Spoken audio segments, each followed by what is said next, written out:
যেই জামাত এক সময় বিএনপির কাঁধে পাড়া দিয়ে মন্ত্রী হয়েছেন, এক সময় আওয়ামী লীগের কাঁধে পাড়া দিয়ে মন্ত্রী হয়েছেন, বিভিন্ন সময় যখন তারা দালালি করেছে, বিভিন্ন সময়ে তারাও আজকে এই আমার শাহাদাত বরণকারী ভাইদের উপরে তারা আজকে চেপে বসেছে। আপনারা ভাবছেন বিএনপি যদি না থাকে তাহলে আপনাদের ক্ষমতায় যাওয়ার পথ প্রশস্ত হয়ে গেল। আরে ভাই, বিএনপির একটা নেতা কর্মী জীবিত থাকতে কখনোই আপনাদের খায়েশ কখনো পূরণ হবে না। কিছু হলেই বলেন জুলাই আন্দোলনের শহীদ। আরে ভাই, জুলাই আন্দোলনের শহীদদের প্রতি সম্মান দেখান। তারা তো কোনো একক ব্যক্তি বা রাজনৈতিক দলকে সমর্থন দেয় নাই। তারা সারা দেশের মানুষকে মুক্ত করার জন্য তারা জীবন দিয়েছে। আমরা সারা বছর 17টি বছর সংগ্রাম করেছি, যুদ্ধ করেছি, জেলে গিয়েছি, গুলির মুখেও গিয়েছি, কিন্তু সেগুলোর কোনো প্রতিদান নাই, আমরা চাইও না। আজকে যারা তাদেরকে বিক্রি করে দল প্রতিষ্ঠিত করার চেষ্টা করছেন, যেই দল প্রতিষ্ঠিত নয়, একটি দল প্রতিষ্ঠিত হওয়ার চেষ্টা করছেন। আর কিছু দল আছে তারা বেচা কেনা করতেছে। Hire Google TV, endless color, smart living. এই একজন তথাকথিত পীর সাহেব, নাম তার বলতে চাই না, যিনি বলেছিলেন জামাতের ছোঁয়া যেখানে লাগবে সেই জায়গা পচে যাবে। মনে আছে কি বলছিল আপনাদের কথা? উনি আজকে জামাতের কোলে উঠে বসেছেন। আবার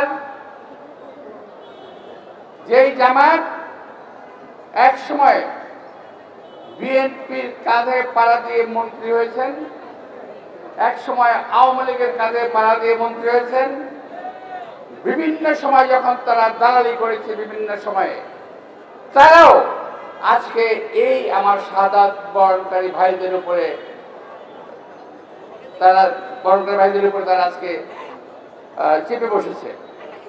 তাদেরকে বেচেই, তাদেরকে বিক্রি করেই তাদের আজকে পুঁজি। আমরাও একটি ঐক্যবদ্ধ বাংলাদেশ চাই, যে ঐক্যবদ্ধ বাংলাদেশের মাধ্যমে বিদেশি প্রভুত্ববাদকে রুখে দেওয়া যাবে, এই দেশের স্বাধীনতা সার্বভৌমত্বকে রক্ষা করা যাবে, এই দেশে মানুষের গণতন্ত্রের অধিকার অর্জন করা যাবে। কিন্তু সেই দিকে না গিয়ে আমার ভাইয়েরা ভিন্ন পথে হাঁটা ধরেছেন। বিএনপিকে আজকে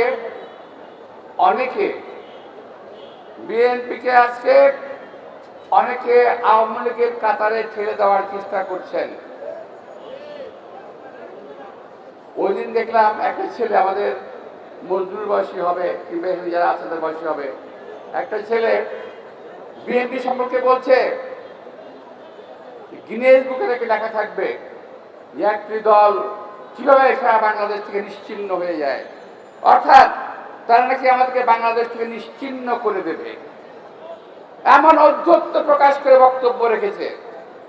আমি বলবো ভাইরা, দয়া করে জিহ্বায় একটু লাগাম দেন। জিহ্বায় লাগাম দিলে দেশের মানুষের ভালো হবে, আপনাদেরও ভালো হবে, আমাদেরও ভালো হবে, দেশেরও ভালো হবে।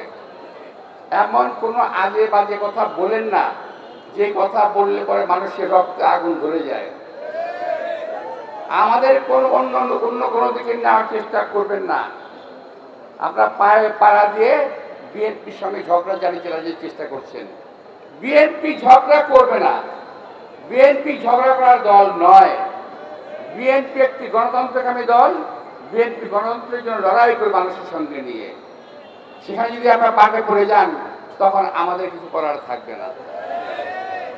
প্রিয় ভাইরা, আমাদের নেতৃবৃন্দ বিভিন্ন সময় বিভিন্ন কথা বলেন, আগে কিন্তু বলতেন না। এই কিছুদিন যাবত 5ই আগস্টের পরেই বলতেছেন লম্বা লম্বা কথা। আমি জানি না কোথায় তারা শক্তি পেল, সাহস পেল। আপনারা শক্তিশালী হন, সাহসী হন, দোয়া করি। কিন্তু একটি সাচ্চা দেশপ্রেমিক দল বিএনপির বিরুদ্ধে অনর্থক উচ্চারণা করবেন না। সেই দিন একটা মার্ডার হয়েছে, কোন একটা জন মর্মান্তিক একটা মার্ডার হয়েছে, সেখানে বিএনপি কর্মীকে হত্যা করা হয়েছে। অথচ সেইটাকে ঘিরে তারা বলছে বিএনপিকে বাংলাদেশের মাটি থেকে নিশ্চিহ্ন করা না পর্যন্ত তাদের কোনো কাজ নাই। অর্থাৎ ক্ষমতায় যেতেই হবে। অনেকে বলছে বিএনপি ক্ষমতায় যাওয়ার জন্য পাগল হয়ে গেছে। আমার জবাব হলো বিএনপি ক্ষমতায় যাওয়ার জন্য পাগল হয় নাই। বিএনপি 17 বছর রাজপথে আন্দোলন করেছে দেশের মানুষের গণতন্ত্রের জন্য, ভোটের অধিকারের জন্য।